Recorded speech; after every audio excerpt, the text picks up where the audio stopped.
நாம எங்க ஆளுங்கட்சி எதிர்கட்சி அப்படின்னு எதிர் வரிசையில உட்கார்ந்து இருந்தாலும் தமிழ்நாட்டுடைய வளர்ச்சின்னு வரும்போது நாம் அனைவரும் ஒரே வரிசையில முன் வரிசையில நின்று உழைக்கணும்னு நான் விரும்புகிறேன்.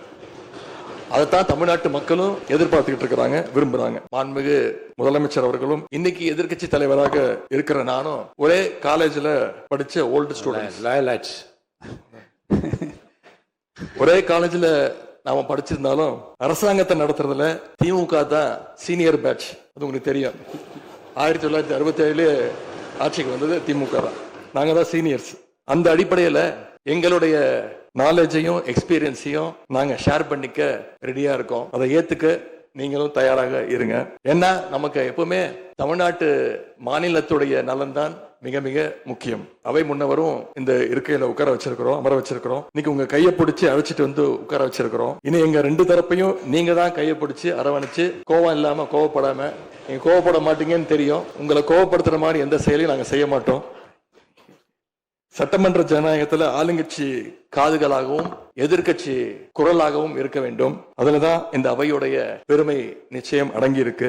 வெல்க தமிழ், வாழ்க தமிழ்நாடு, மக்களை பிரிக்கும் சனாதானம் நிச்சயம் ஒழிக்கப்பட வேண்டும். மாண்புமிகு எதிர்கட்சி தலைவர் திரு உதயநிதி ஸ்டாலின் அவர்கள்.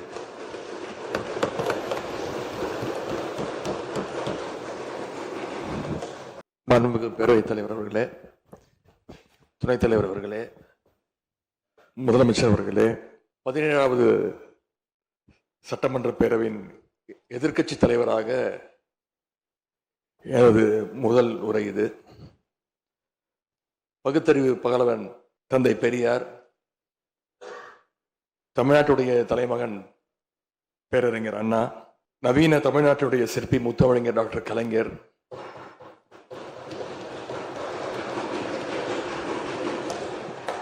இந்தியாவுக்கே வழிகாட்டிய திராவிட மாடல் ஆட்சியை தந்த திராவிட முன்னேற்ற கழகத்துடைய தலைவர் திரு முத்துவேல் கருணாநிதி ஸ்டாலின் என எங்களுடைய தலைவர்களை எல்லாம் வணங்கி என்னுடைய இந்த உரையை துவங்குகின்றேன். முதல்ல என்னை 2வது முறையாக தேர்ந்தெடுத்து இந்த சட்டமன்றத்திற்கு அனுப்பிய என்னுடைய சேப்பாக்கம் திருவல்லிக்கேணி தொகுதி மக்களுக்கு என்னுடைய நன்றியை நான் இங்கே தெரிவித்துக் கொள்கின்றேன். அதே போல எங்கள் தலைவர் தலைமையிலான திராவிட முன்னேற்ற கழகத்துடைய கூட்டணிக்கு 1,54,82,782 வாக்குகளை தந்த தமிழ்நாட்டு மக்களுக்கு என்னுடைய நன்றியை நான் தெரிவித்துக் கொள்கின்றேன். அதேபோல எங்களுடைய கூட்டணி சட்டமன்ற உறுப்பினருடைய வெற்றிக்காக உழைத்த திராவிட முன்னேற்ற கழகத்துடைய அனைத்து நிர்வாகிகளுக்கும், முத்தமிழறிஞர் டாக்டர் கலைஞருடைய உயிரினும் மேலான அன்பு உடன்பிறப்புகளுக்கும், தோழமை இயக்க தலைவர்களுக்கும் தொண்டர்களுக்கும் என்னுடைய நன்றியை நான் தெரிவிச்சுக்கிறேன். இந்த அவையில என் கூட நின்று எனக்கு வழிகாட்டக்கூடிய எதிர்கட்சி துணைத் தலைவர் அண்ணன் திரு KN நேரு அவர்களுக்கும், எங்களுடைய கொறடா அண்ணன் வேறு அவர்களுக்கும், துணை கொறடா அண்ணன் திரு கோவி செழியன், செயலாளர் அண்ணன் திரு தங்கம் தென்னரசு, பொருளாளர் அண்ணன் திரு MRK பன்னீர்செல்வம் ஆகியோருக்கும், கழக சட்டமன்ற உறுப்பினர்களுக்கும் என்னுடைய நன்றியை நான் தெரிவிச்சுக்கிறேன். சட்டமன்றத்தில் நேற்று நாம அத்தனை பேரும் பதவி பிரமாணம் செஞ்சுக்கிட்டோம். அதன் பின்பு இன்னைக்கு முதல் நடவடிக்கையா பேரவைத் தலைவரை இன்றைக்கு தேர்ந்தெடுத்திருக்கிறோம். வரலாற்று சிறப்புமிக்க இந்த சட்டப்பேரவையில மாண்புமிகு பேரவைத் தலைவராக தேர்ந்தெடுக்கப்பட்டிருக்கக்கூடிய உங்களுக்கும், துணைத் தலைவராக தேர்வு செய்யப்பட்டிருக்கக்கூடிய திரு ரவிசங்கர் அவர்களுக்கும் எங்களுடைய தலைவர் சார்பாகவும் கழக சட்டமன்ற உறுப்பினர்கள் சார்பாகவும் மீண்டும் என்னுடைய வாழ்த்துக்களை நான் தெரிவிச்சுக்கிறேன். மாண்புமிகு பேரவைத் தலைவர் அவர்களே, இங்கே ஏற்கனவே எல்லாரும் குறிப்பிட்டது போல நானும் கேள்விப்பட்டிருக்கேன். நீங்க எப்பொழுதுமே சிரித்த முகத்துக்கு சொந்தக்காரர்னு கேள்விப்பட்டிருக்கிறேன். அது மட்டும் இல்லை, எல்லோருடையும் மிகுந்த அன்போடு பழகக்கூடியவர் அப்படின்னு பலர் சொல்லி நான் கேள்விப்பட்டிருக்கிறேன். இதே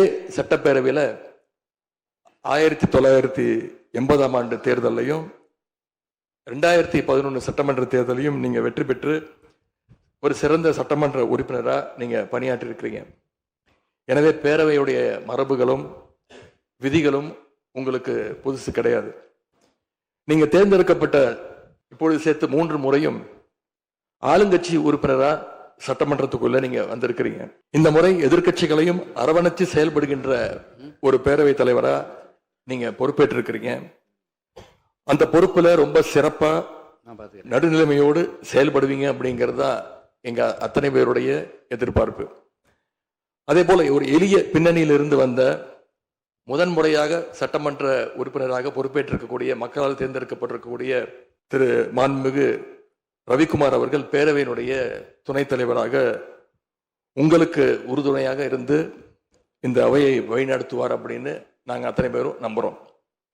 மாண்புமிகு பேரவைத் தலைவர் அவர்களே, நம்முடைய மாண்பு முதலமைச்சர் அவர்கள் நேற்று எங்களுடைய தலைவருடைய வீடுகளுக்கும் அனைத்து கட்சி தலைவருடைய வீடுகளுக்கும் சென்று வாழ்த்துக்கள்லாம் பெற்றுக்கிட்டு போனார்.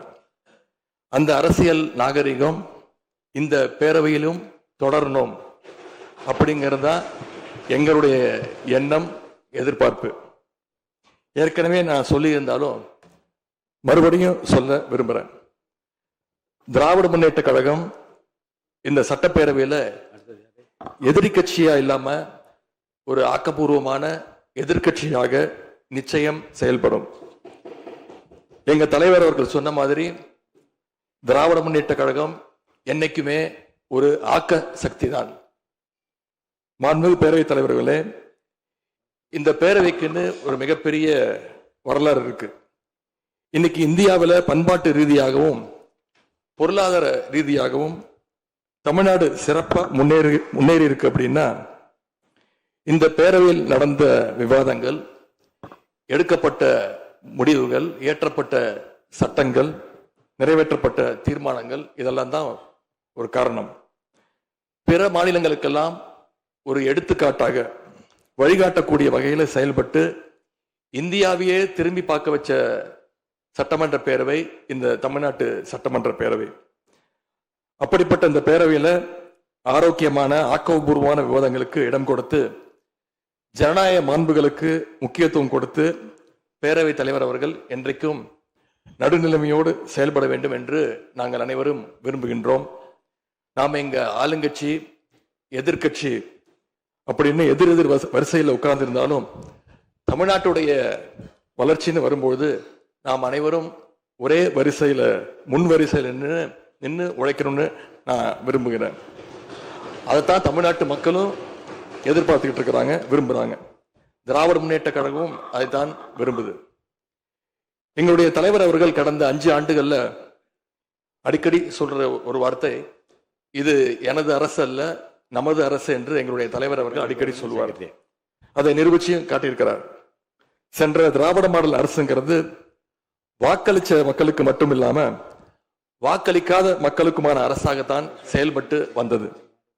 ஆகவே இந்த புதிய அரசும் அனைவருக்குமான அரசாக உங்களுக்கு வாக்களிக்காத மக்களுக்குமான அரசாக செயல்படும்னு நான் விரும்புறேன்.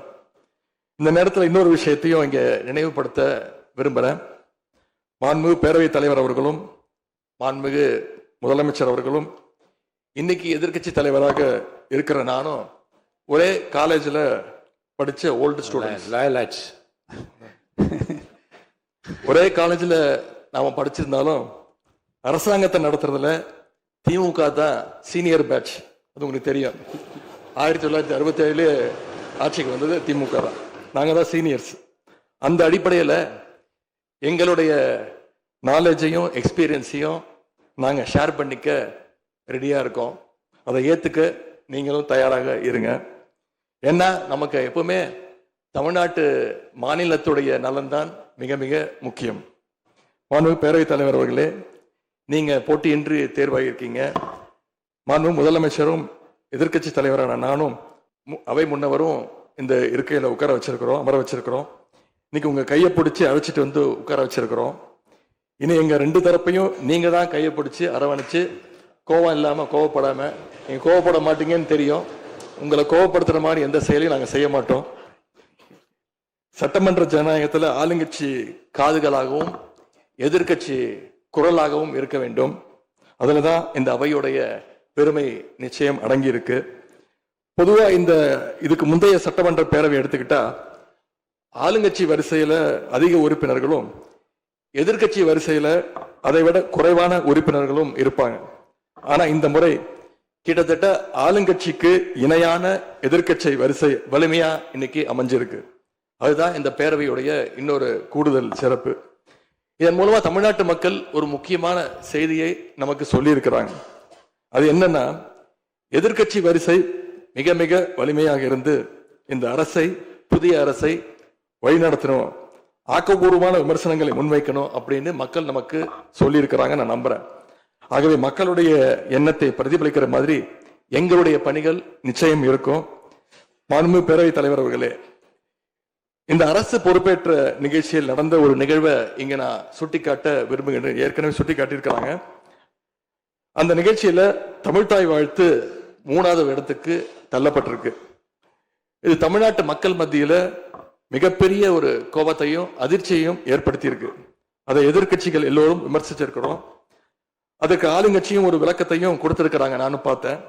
எங்களோட கருத்து என்ன அப்படின்னா, பாஜக ஆட்சிக்கு வந்திருக்கக்கூடிய மேற்கு வங்க மாநிலத்துல பதவியேற்பு நிகழ்ச்சியின் போது வந்தே மாதரம் பாட்டு பாடப்படல. ஆனா இங்க தமிழ்நாட்டுல அது பாடப்பட்டிருக்கு.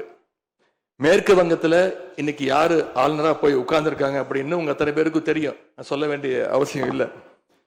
அவர் இங்க ஆளுநரா இருந்தப்போ தமிழ்நாடு சட்டமன்ற பேரவையில தமிழ்தாய் வாழ்த்துக்கு முன்னாடி தேசிய கீதம் பாடணும்னு பேரவையினுடைய மரபையே மாத்த சொன்னவர் தான் இன்னைக்கு மேற்கு வங்கத்துல ஆளுநரா இருக்கிறார்.